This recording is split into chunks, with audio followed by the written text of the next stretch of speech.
അഷ്ടസൗഭാഗ്യങ്ങൾ ജീവിതത്തിൽ പകർത്തുവാൻ ആഗ്രഹിക്കുന്ന ഏവർക്കും ഈശോമിശിഹായ്ക്ക് സ്തുതിയായിരിക്കട്ടെ. തിരുസഭ മാതാവ് ഇന്ന് നമുക്ക് നൽകുന്ന വചനധ്യാനം മത്തായിയുടെ സുവിശേഷം 5-ാം അധ്യായം 1 മുതൽ 12 വരെയുള്ള വാക്യങ്ങളാണ്. കർത്താവായ യേശുനാഥൻ്റെ മലയിലെ പ്രഭാഷണം അഥവാ ഗിരിപ്രഭാഷണം. വാഴ്ത്തപ്പെട്ടവൻ എന്ന വാക്കിൽ ആരംഭിക്കുന്ന 8 പ്രസ്താവനകളോടെയാണ് ഗിരിപ്രഭാഷണം ആരംഭിക്കുന്നത്. ഈ വാക്ക് ഇതിനകം നിലനിൽക്കുന്ന അനുഗ്രഹത്തിൻ്റെ ഒരു അവസ്ഥയെ സ്ഥിരീകരിക്കുന്നു. സാധാരണയായി പീഡിതരായി കണക്കാക്കപ്പെടുന്ന ഒരു കൂട്ടം ആളുകൾ യഥാർത്ഥത്തിൽ അനുഗ്രഹിക്കപ്പെട്ടവരാണെന്ന് ഓരോ അനുഗ്രഹവും പ്രഖ്യാപിക്കുന്നു. ഈ അനുഗ്രഹം പ്രാപിക്കാൻ അനുഗ്രഹിക്കപ്പെട്ടവർ ഒന്നും ചെയ്യേണ്ടതില്ല. അവർ ഇതിനകം അനുഗ്രഹിക്കപ്പെട്ടവരാണെന്ന് യേശു ലളിതമായി പ്രഖ്യാപിക്കുന്നു. അങ്ങനെ അനുഗ്രഹങ്ങൾ ഒന്നാമതായി ദൈവകൃപയുടെ പ്രഖ്യാപനങ്ങളാണ്. അവ രക്ഷയുടെ വ്യവസ്ഥകളോ ദൈവരാജ്യത്തിലേക്കുള്ള പ്രവേശനം നേടുന്നതിനുള്ള മാർഗരേഖകളോ അല്ല. ഓരോ അനുഗ്രഹീത വിഭാഗത്തിലും പെട്ടവർ ദൈവകൃപ അനുഭവിക്കുന്നു. ഒന്നാമതായി, ആത്മാവിൽ ദരിദ്രരായവർ ഭാഗ്യവാന്മാർ, സ്വർഗരാജ്യം അവരുടേതാണ്. ആത്മദാരിദ്ര്യമെന്നാൽ ഞാൻ ഇല്ലാതെയാവുകയും ദൈവം എന്നിൽ വലുതാവുകയും ചെയ്യുന്ന അവസ്ഥയാണ്. എൻ്റേതും എനിക്ക് വേണ്ടിയുള്ളതും വേണ്ടെന്ന് വച്ചിട്ട് ദൈവത്തിൻ്റേത് മതി എനിക്ക് എന്ന് പറയുന്ന സമ്പന്നതയാണ്. ആ സമ്പന്നത ആർജിക്കുവാൻ ഈ ലോകത്തിൻ്റെ ദാരിദ്ര്യഭാവത്തിലൂടെ നാം കടന്നു പോകണം. ലൗകിക സമ്പത്തിൻ്റെ ദാരിദ്ര്യം എന്നതിലുപരി എൻ്റെ വ്യക്തിപരമായ സന്തോഷങ്ങളുടെ ദാരിദ്ര്യം, അതാണ് ആത്മദാരിദ്ര്യം. രണ്ടാമതായി, വിലപിക്കുന്നവർ ഭാഗ്യവാന്മാർ. രണ്ടാമത്തെ അനുഗ്രഹം ഇതാണ്. ദുഃഖം ഒരു അനുഗ്രഹമായി ആളുകൾ സാധാരണയായി കരുതുന്നില്ല. അതൊരു സങ്കടമാണെന്നാൽ സ്വർഗരാജ്യത്തിൻ്റെ ആഗമനത്തോടെ വിലാപം ഒരു അനുഗ്രഹമായി മാറുന്നു. കാരണം ദുഃഖിക്കുന്നവർ ആശ്വസിപ്പിക്കപ്പെടും. ദൈവം തന്നെ അവരെ ആശ്വസിപ്പിക്കും എന്നതാണ് ഇതിൻ്റെ സൂചന.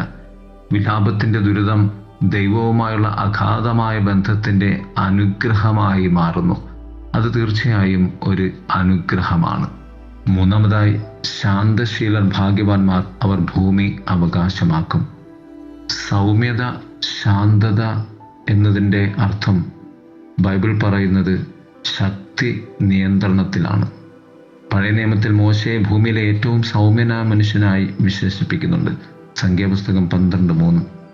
യേശു സ്വയം വിശേഷിപ്പിക്കുന്നത് സൗമ്യനും താഴ്മയുള്ളവനും എന്നാണ്. മത്തായി 11:28-29. 2 കാര്യങ്ങളാണ് സൗമ്യതയ്ക്ക് നിദാനം. ഒന്ന്, നമ്മുടെ സ്വന്തം ആത്മാഭിമാനം വർദ്ധിപ്പിക്കാനുള്ള വിസമ്മതം നാം പ്രകടിപ്പിക്കുന്നത്.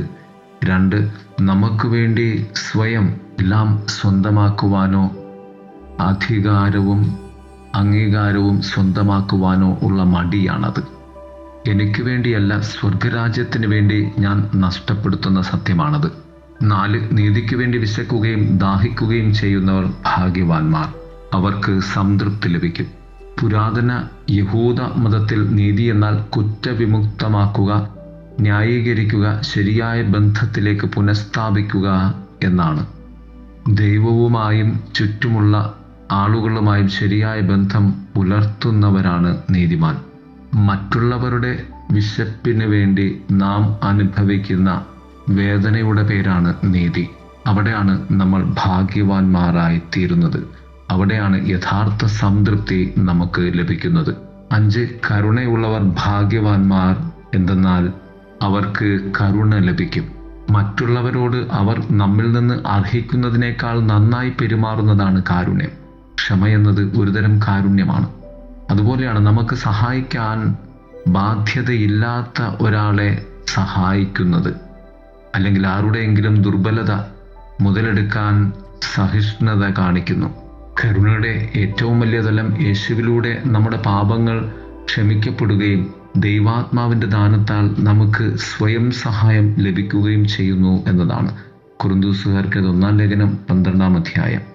ഈ കാരുണ്യം നമ്മോട് കാണിക്കുവാനുള്ള ആത്മാവിൻ്റെ കാരണം ദൈവം നമ്മെ സ്നേഹിക്കുന്നു എന്നതാണെന്ന് യോഹന്നാൻ ശ്ലീഹ 3-ാം അധ്യായം 16-ാം വാക്യത്തിൽ തൻ്റെ സുവിശേഷത്തിൽ പറയും. 6, ഹൃദയശുദ്ധിയുള്ളവർ ഭാഗ്യവാന്മാർ, അവർ ദൈവത്തെ കാണും. 24-ാം സങ്കീർത്തനം പറയുന്നത് പോലെ, കർത്താവിൻ്റെ മലയിൽ കയറാൻ ആർക്കു കഴിയും? അവൻ്റെ വിശുദ്ധ സ്ഥലത്ത് ആരു നിൽക്കും? ശുദ്ധമായ കൈകളും ശുദ്ധമായ ഹൃദയവുമുള്ളവർ. ശുദ്ധമായ കൈകളും ശുദ്ധമായ ഹൃദയങ്ങളും നിർമ്മലത, ഭക്തിയുടെ ഏകത്വം, അവിഭാജ്യ വിശ്വസ്തത എന്നിവയെ സൂചിപ്പിക്കുന്നു. ഹൃദയശുദ്ധിയുള്ളവർക്ക് ഈ ജീവിതത്തിൽ ദൈവത്തിൻ്റെ യാഥാർത്ഥ്യം ഗ്രഹിക്കാനും മനസ്സിലാക്കുവാനും കഴിയും. 7-ാമത്, സമാധാനം സ്ഥാപിക്കുന്നവർ ഭാഗ്യവാന്മാർ, അവർ ദൈവപുത്രന്മാർ എന്ന് വിളിക്കപ്പെടും. സംഘർഷ പരിഹാരത്തിൻ്റെ ഫലം സമാധാനമാണ്. സമാധാനമുണ്ടാക്കുന്നവരെ ദൈവത്തിൻ്റെ മക്കൾ എന്ന് വിളിക്കും. അവർ അവരുടെ പ്രവർത്തനങ്ങളിൽ ദൈവിക സ്വഭാവം പ്രതിഫലിപ്പിക്കും. ദൈവം സമാധാനത്തിൻ്റെ ദൈവമാണ് എന്ന് തെസ്സലോനി ലേഖനം 5-ാം-23 പറയും. ജോലിസ്ഥലത്തും സമൂഹത്തിലും നമ്മുടെ വീടുകളിലും ലോകമെമ്പാടും സമാധാനം സ്ഥാപിക്കാൻ ശ്രമിക്കുമ്പോൾ നാം അവൻ്റെ മക്കളാണെന്ന് സ്വയം സാക്ഷ്യപ്പെടുത്തുകയാണ്. 8-ാമതായി, നീതിക്ക് വേണ്ടി പീഡനമേൽക്കുന്നവർ ഭാഗ്യവാന്മാർ, സ്വർഗരാജ്യം അവരുടേതാണ്. നീതിക്ക് വേണ്ടിയുള്ള പീഡനത്തിൻ്റെ സാധ്യത യേശു ഉൾക്കൊള്ളുന്നു.